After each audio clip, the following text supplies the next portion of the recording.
राम नित्य मनोरंजन करणे लगे. हा त्यांनी छंद दिलाय 16 आणि 18. काय म्हणायचं आवडांना? अहो, काल तुम्ही आमच्या रामाला मांसाहारी म्हटलात, आज तुम्ही आमच्या रामाला एक नशेबाज ठरवताय, आमच्या देवाला नशेबाज ठरवताय, सीतामाईला नशेबाज ठरवताय. देवादी इंद्राच्या बाबतीत तुम्ही असे सगळे तुमचे विचार आहेत. श्रीमान शरद पवारजी एवढं घडून सुद्धा गप्प का, आमचा पहिला सवाल आहे.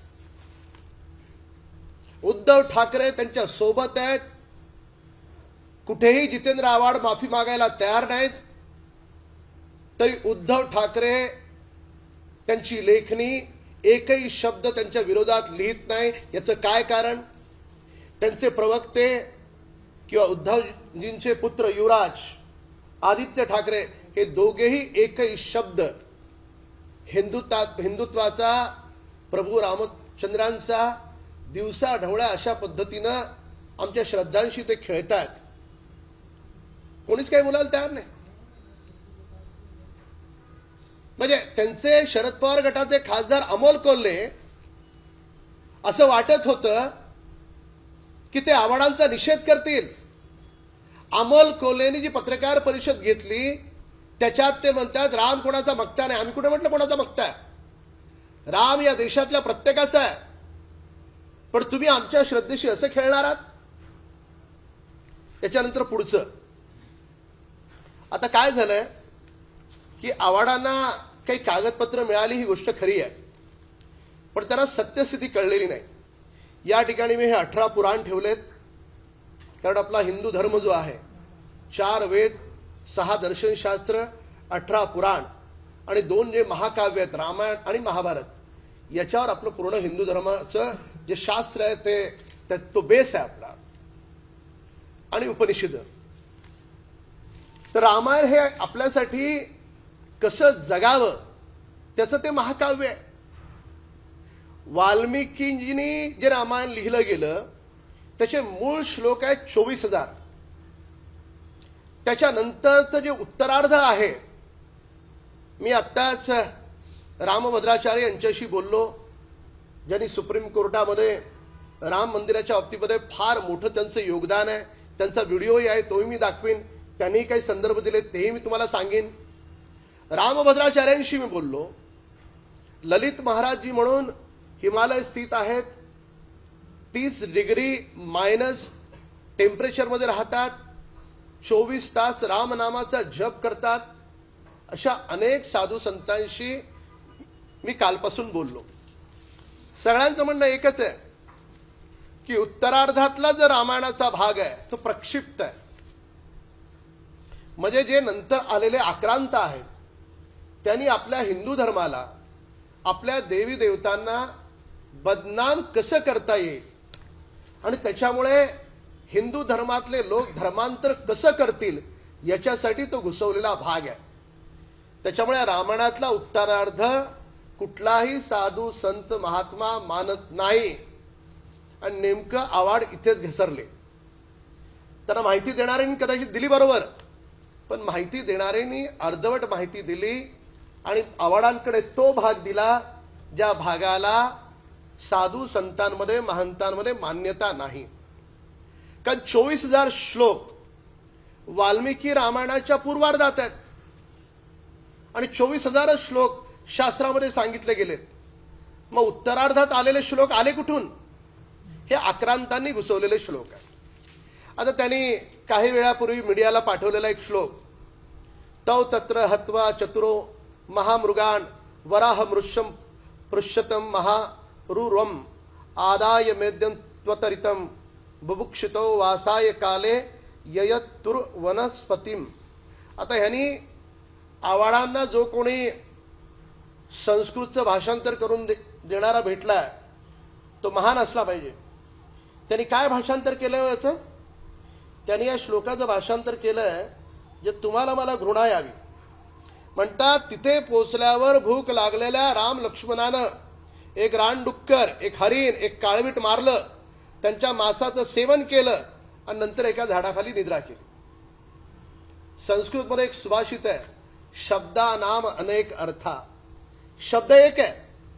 मदिराचा शब्द दारूही होतो आणि मदिराचा शब्द मद अहंकारही होतो. तर शब्दानाम अनेक अर्था. आवाडांनी एका विशिष्ट धर्माचं तुष्टीकरण करण्यासाठी त्यांना अपेक्षित असलेला अर्थ, की जो अर्थ भगवान रामला मानणाऱ्या कोट्यावधी भक्तांच्या भावना दुखावला तरी चालेल, पण एका विशिष्ट धर्माचं तुष्टीकरण झालं पाहिजे म्हणून आवाडाने असा अर्थ काढला. त्याचा खरा अर्थ काय आहे? त्याचा खरा अर्थ असा आहे की लोकपालों के समान प्रभावशाली वरदायक महात्मा श्री राम महानदी गंगा को पार करके क्रमशः समृद्धशाली वत्सदेश म्हणजे प्रयाग में जा पहुंचे, जो सुंदर धनधान्य से संपन्न था. वहां के लोग बड़े धृष्टपुष्ट थे. आणि पुढे जे त्यांनी श्लोक दिला त्याचा अर्थ, वहां उन दोनों भाइयों ने मृगया विनोद के लिए वराह, ऋष्य, पृषत और महारुरु इन पर बाणों का प्रहार किया. तत्पश्चात जब उन्हें भूक लगी. आता इथे 3 मृग सांगितले, 4 मृग, पण या 4 मृगाचा मृगाचा अर्थ येत नाही. त्याचा अर्थ काय होतो? काम, क्रोध, मोह, मद आणि मत्सर याचा त्याग केला. आणि काय केलं की जब भूक लगी तब पवित्र कंदमूल आदि लेकर सायंकाल के समय ठहरने के लिए सीता जी के साथ एक वृक्ष के नीचे चले गए. म्हणजे काही वाटेल तसे अर्थ आवाडांनी काढले. माझ्याकडे अनेक पुरावे आहेत. त्यांनी दिलेल्या सगळ्या गोष्टी चुकीच्या आहेत. म्हणजे कालपासून जे बरळतायत यांनी आणि शरद पवारांनी काय विडा उचललाय? हिंदू धर्माला बदनाम करण्याचा यांनी काय विडा उचललाय? राम जी तुमची आमची श्रद्धा आहे, आस्था आहे, त्यांना बदनाम करण्याचा काय चाललंय? आणि कदाचित आज दुपारी शरद पवार कदाचित हादरले असावेत म्हणून कधीही कुठल्याही मंदिरात न जाणारे शरद पवार आजच कसे काय शिर्डीच्या मंदिरात गेले? कधीतरी मीडियाकडे कुठलं फुटेज आहे की शरद पवार शिर्डीच्या मंदिरात गेलेत? कधीच नाही.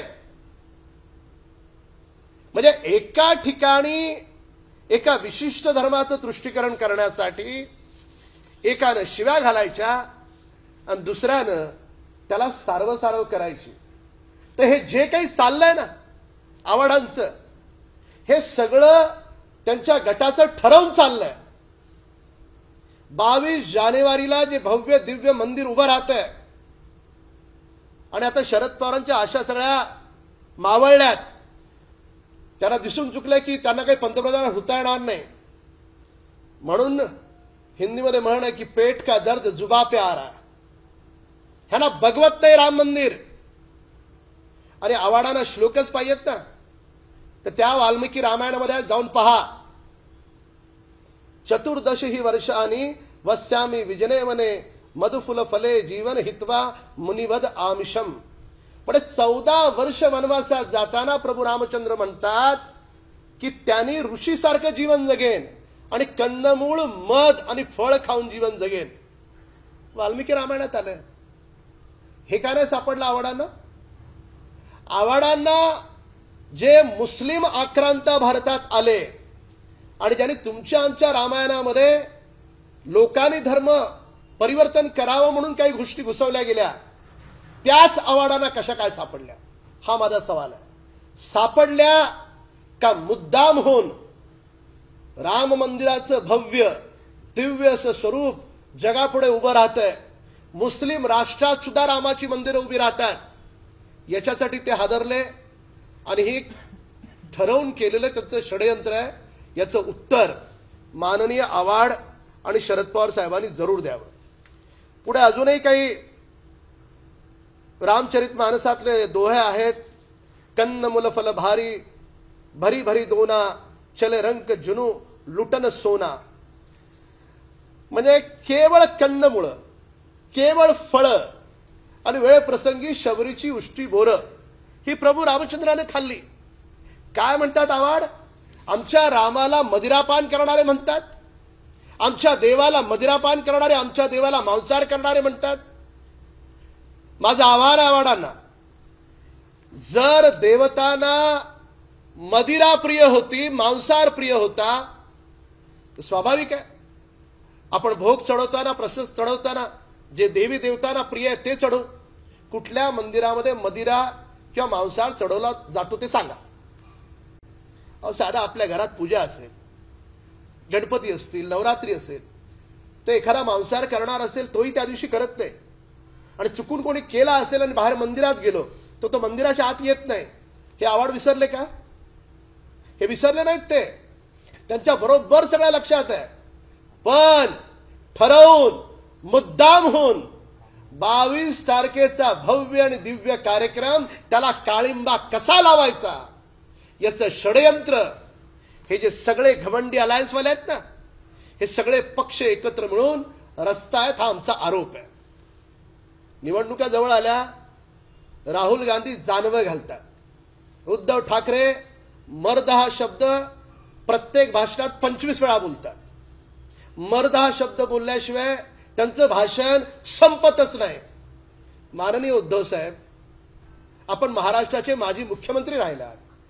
रामाला तुम्ही ज्याच्या सोबत बसवत होतात तो मदिरापान करणारा म्हणतो, आपण शांत का हो? स्वर्गीय बाळासाहेबांनी हे सहन केलं असतं का हो? नसतं सहन केलं. आपण शांत बसता आहात याचा अर्थच असा आहे की हिंदुत्व आणि राम मंदिराशी तुम्हाला काहीही देणं घेणं नाही. आणि असेल आणि चुकून असतं तर आत्तापर्यंत तुम्ही बोलला असता. तर त्याच्यामुळे राहुल गांधी पासून शरद पवारापर्यंत पूर्ण घमंडी अलायन्सने जितेंद्र आव्हाड यांना, रामभक्तांना, हिंदू धर्माला बदनाम करण्यासाठी प्रवक्ता, अघोषित प्रवक्ता म्हणून त्यांना घोषित केलंय. त्यांचं एकच काम आहे, हिंदूंच्या देवी देवतांना बदनाम करायचं. एका ठिकाणी म्हणायचं की किसी भावना आहत हुई है तर मी माघार घेतो. कसली माघार घेताय? पत्रकार परिषदेच्या नावाने पुन्हा एकदा आमच्या देवाला तुम्ही शिव्या घातल्यात. मी रामभद्राचार्यांशी बोललो, त्यांनी हा व्हिडिओ पाठवला. त्याच्यामध्ये त्यांनी काही संदर्भही दिलेले आहेत जे आपल्या सगळ्यांच्या कामाला येतील. भगवान राम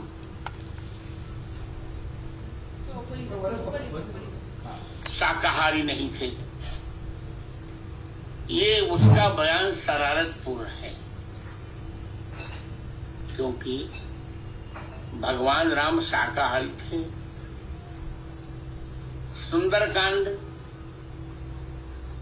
36वें सर्ग के 41वें श्लोक में स्वयं हनुमान जी सीता जी से कहते हैं, न मांसम राघवो भुंक्ते न चापि मधु सेवते वन्यम सुविहितम नित्यम भक्तम स्नाति पंचमम.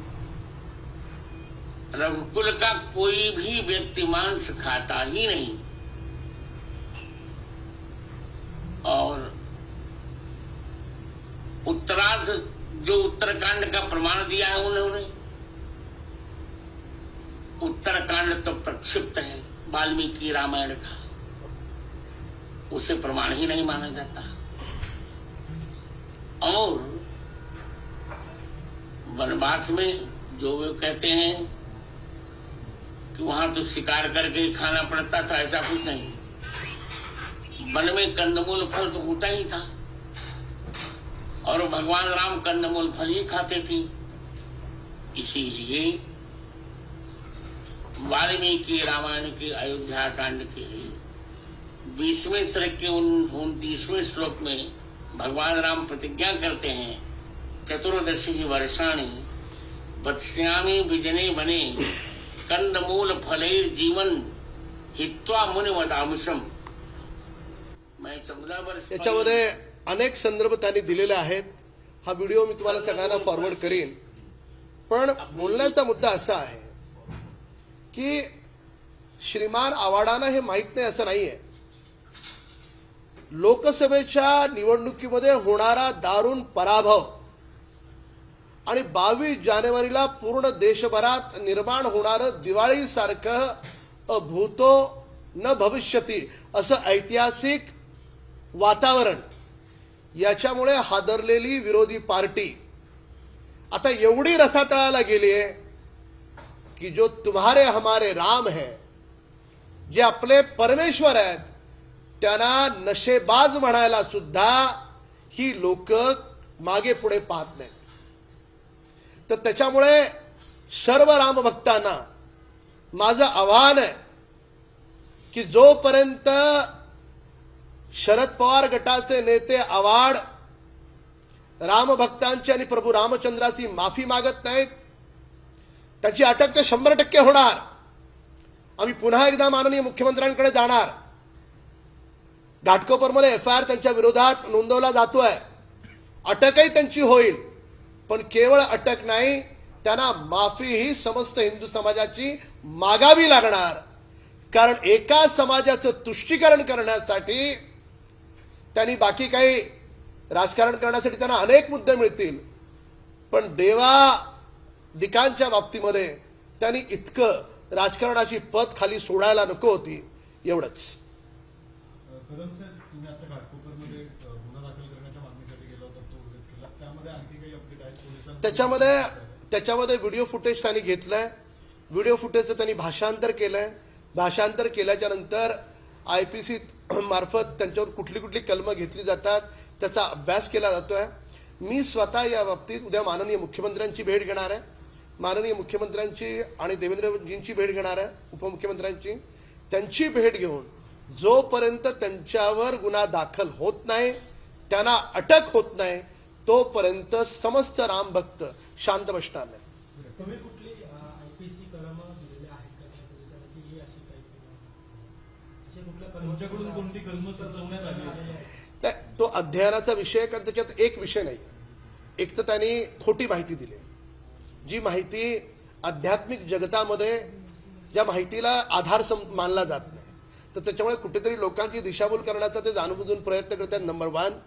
नंबर वन ठरवून रिपीटेडली ऑफेंडर आहे.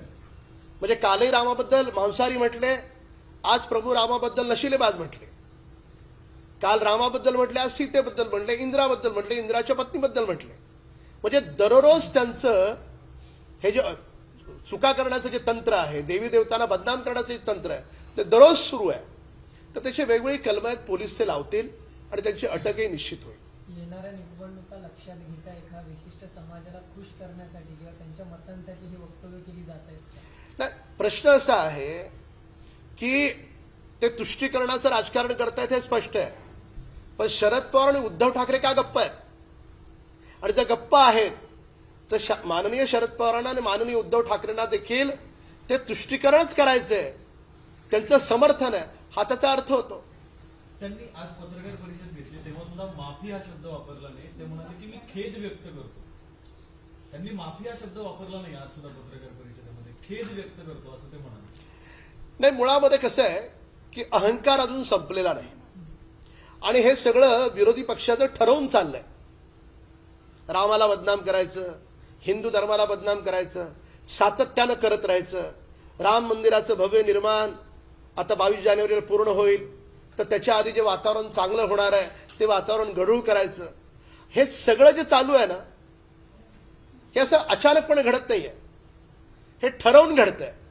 ठरवून का घडतंय? का निदान एन केन प्रकारे जर उरलेला काही समाज आहे तर तो तुष्टीकरण करून त्यांची तरी मतं मिळावीत.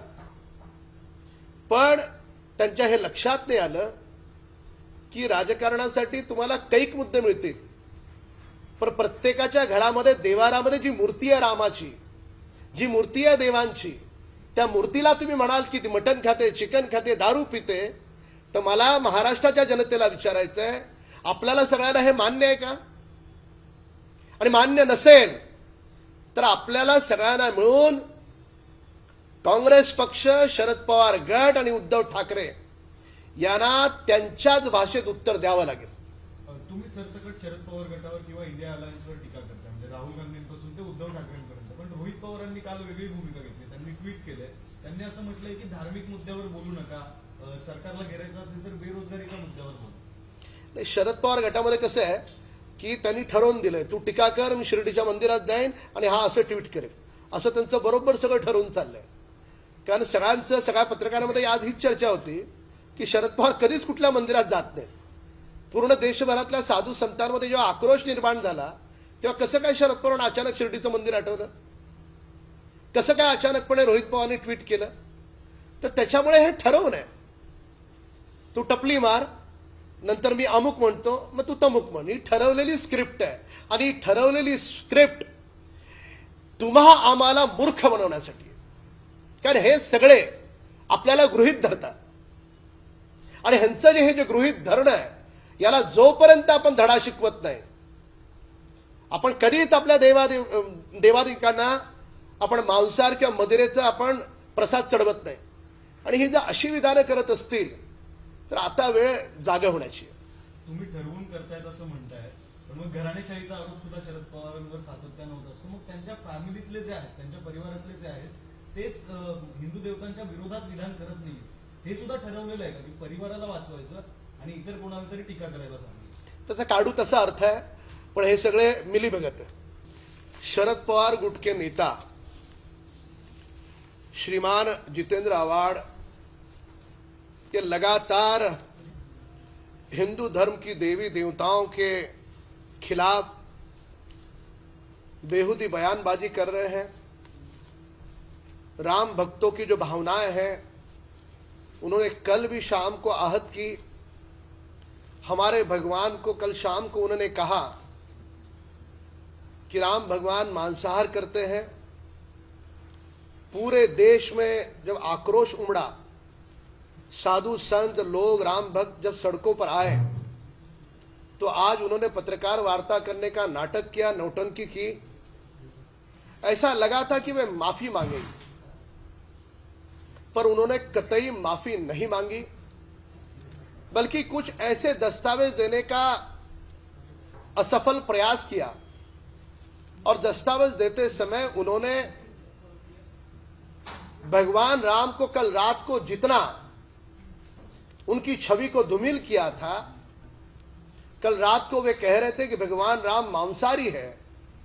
आज उनकी हिम्मत इतनी हुई कि उन्होंने कहा कि भगवान राम केवल मांसाहारी नहीं है, तो वे दारू की नशा भी करते हैं, मदिरा पान भी करते हैं.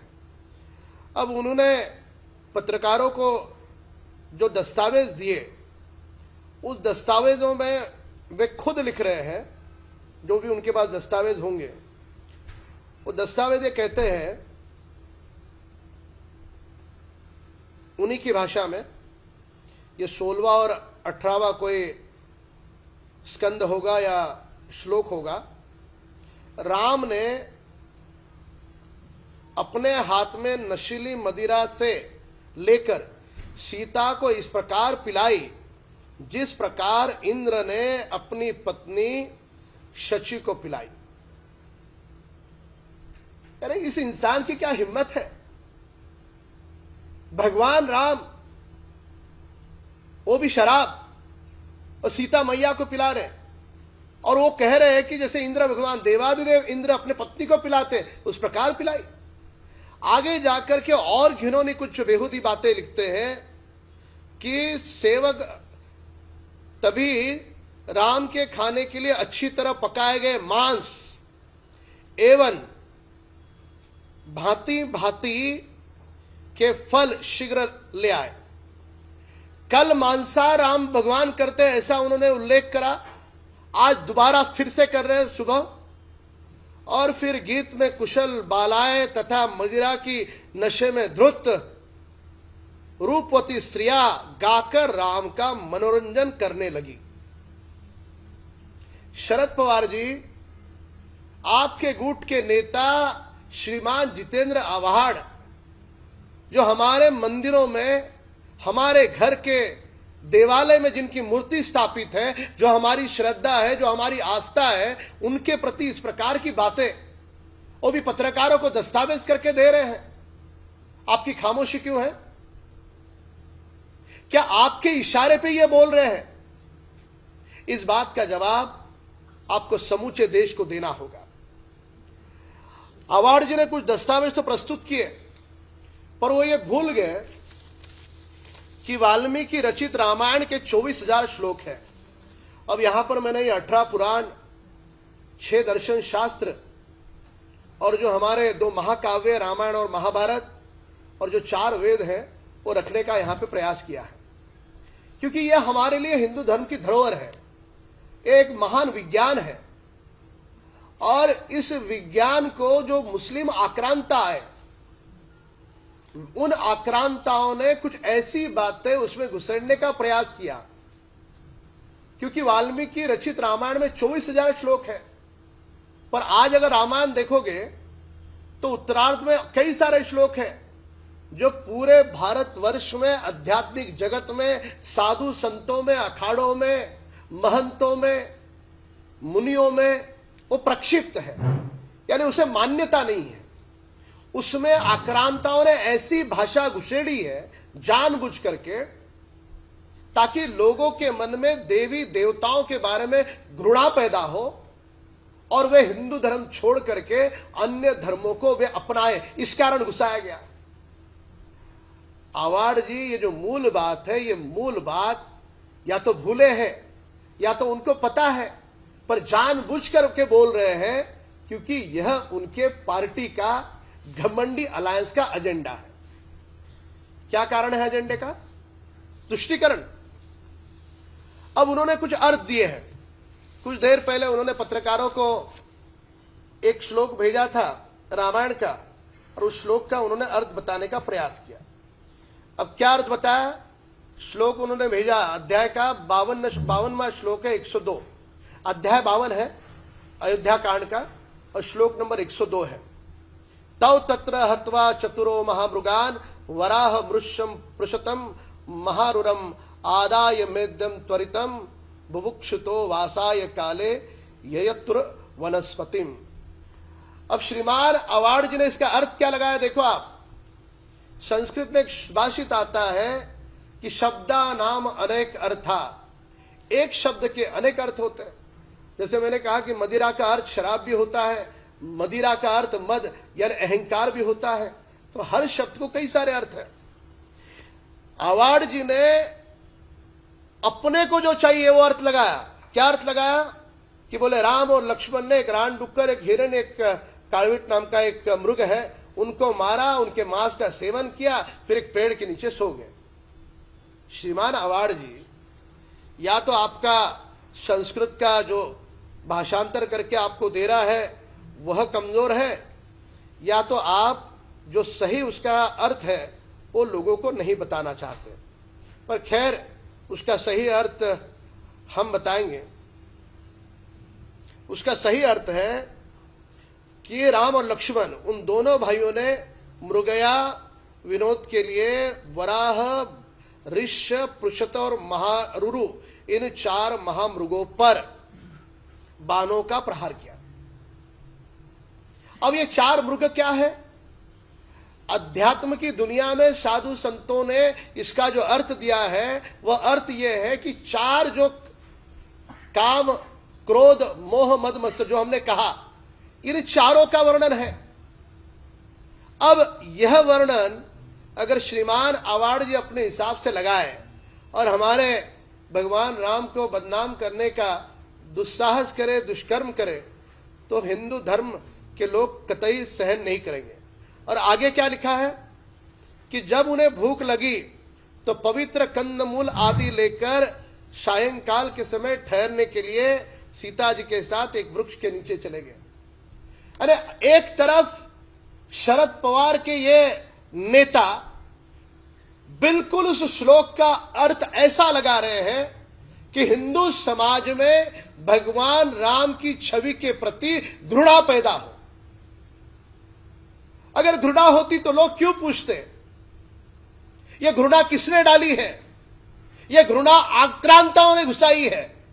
वो आक्रांता तो चले गए, पर अवार्ड के रूप में, कुछ विरोधी दल के रूप में अभी भी हिंदू धर्म और इस देश के दुश्मन इस प्रकार की भाषा बोल रहे हैं। आपको किसने पूछा था राम जी क्या खाते हैं नहीं खाते? किसने पूछा था आपको? कोई परीक्षा दे रहे थे अवार्ड कि इस परीक्षा में सवाल आया था, जानबूझ करके खुदेड़ कर निकालना? किसने पूछा था आपको? हमारी श्रद्धा है, हम उन्हें पूछते हैं, हमारी आस्था है, आपको किसी ने पूछा नहीं। आप जाकर के लोगों की भावनाओं को आहत करोगे। कल शाम को किया, आज सुबह किया, लगातार कर रहे हो। यह सोची समझी साजिश है। यहां पर अन्य कुछ श्लोक में ले आया हूं।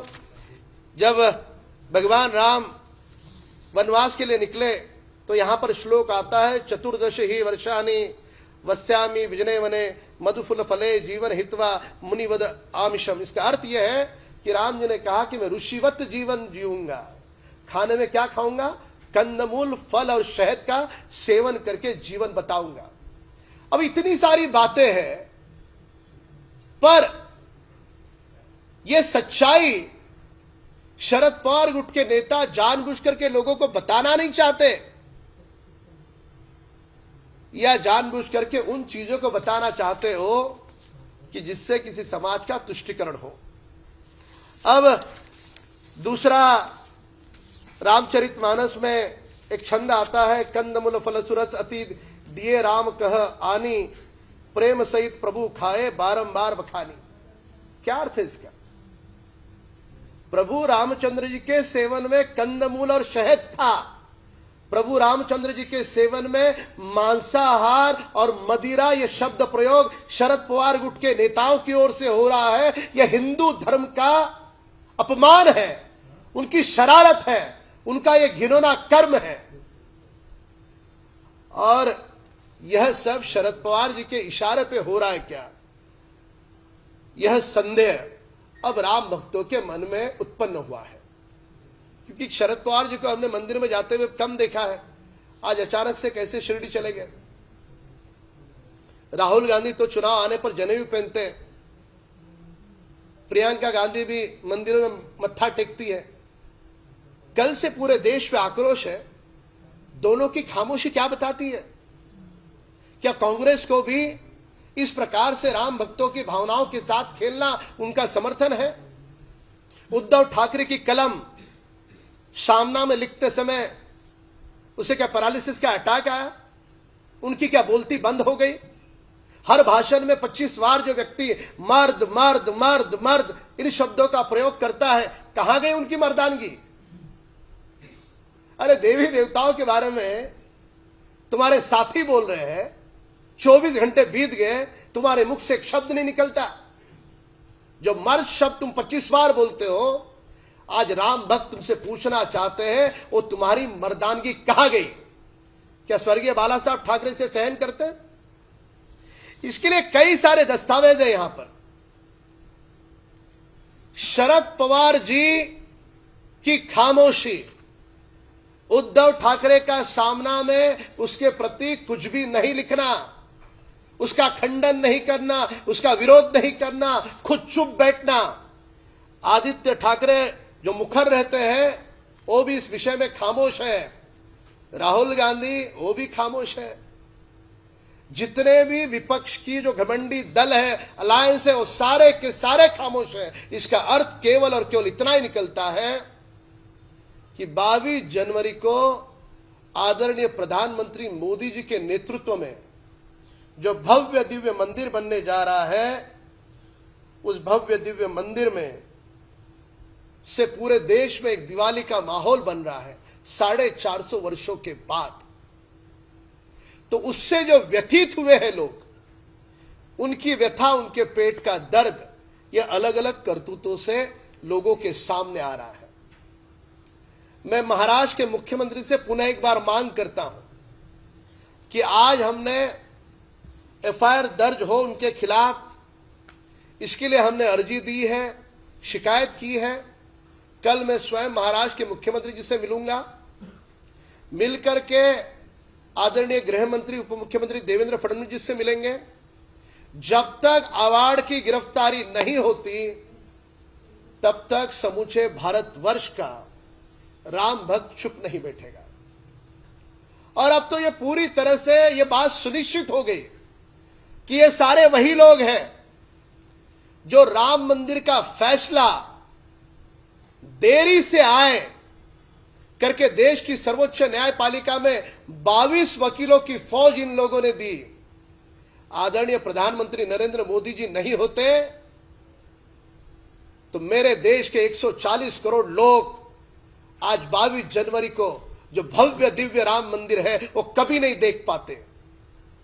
और यही दर्द है कि लोग राम मंदिर देखेंगे, और यही दर्द घमंडी दल की ओर से आ रहा है। ये हमारा ये जो आंदोलन है न रुकेगा न थमेगा। ये पुराण यहां पर इसलिए रखे हैं, ये दर्शन शास्त्र यहां पर इसलिए रखे हैं, ये वेद यहां पर इसलिए रखे हैं। श्रीमान अवार्ड ये कतई नहीं समझे कि ज्ञान का ठेका केवल उन्होंने लिया है। मेरे पास यहां पर महान संत महात्मा राम भद्राचार्य जी से मेरी आज बात हुई है, स्वयं उनका ये वीडियो है, मैं आप सबको ट्वीट कर दूंगा। इस वीडियो में भी उन्होंने अवार्ड की बड़ी आलोचना की है, और आलोचना करते हुए उन्होंने इस बात को कहा है कि उन्होंने कई उत्तरकांड के रामायण के कई सारे उन्होंने संदर्भ दिए हैं, जिस संदर्भ में यह स्पष्ट होता है कि भगवान राम का मर्यादा पुरुषोत्तम राम का चरित्र कैसे था। शाकाहारी नहीं थे, ये उसका बयान शरारतपूर्ण है, क्योंकि भगवान राम शाकाहारी थे। सुंदरकांड 36वें सर्ग के 41वें श्लोक में स्वयं हनुमान जी सीता जी से कहते हैं, न मांसम राघवो भुंक्ते न चापि मधु सेवते वन्यम सुविहितम नित्यम भक्तम स्नाति पंचम। रघुकुल का कोई भी व्यक्ति मांस खाता ही नहीं। और उत्तरार्ध जो उत्तरकांड का प्रमाण दिया है उन्होंने, उत्तरकांड तो प्रक्षिप्त है वाल्मीकि रामायण का, उसे प्रमाण ही नहीं माना जाता। और वनवास में जो वे कहते हैं चलाना है, बाद में दे दो आपको सबको, वहां तो शिकार करके खाना पड़ता था, ऐसा कुछ नहीं।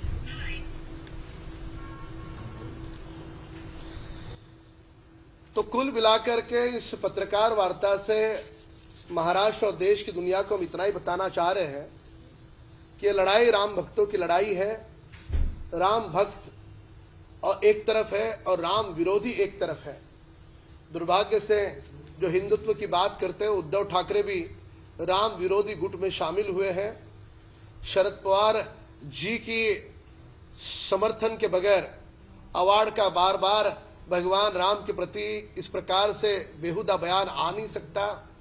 राहुल गांधी का भी कहीं ना कहीं इस बयान को समर्थन है, वरना वे भी आगे आकर खंडन करते।